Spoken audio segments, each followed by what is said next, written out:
So the reason we picked Orkney for the latest drone trial, which this is our 5th drone trial that we've done as the business, is really down to the unique geography that we've got there. We've got 3 islands that are separated by a very small distance. So Grahamsay is a little over 1 kilometre away from the main island of Orkney.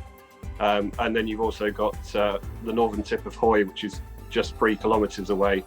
And the unique fact that all 3 of them are so close is what enables us to do this trial and to do it in a slightly different way from what we've done previously.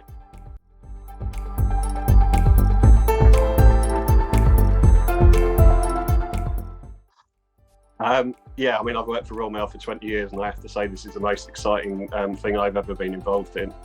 And having a chance to try new technology and hopefully introduce something that will become more commonplace in the future. But yeah, it's really sort of cutting edge stuff, and it's really exciting to be involved in it.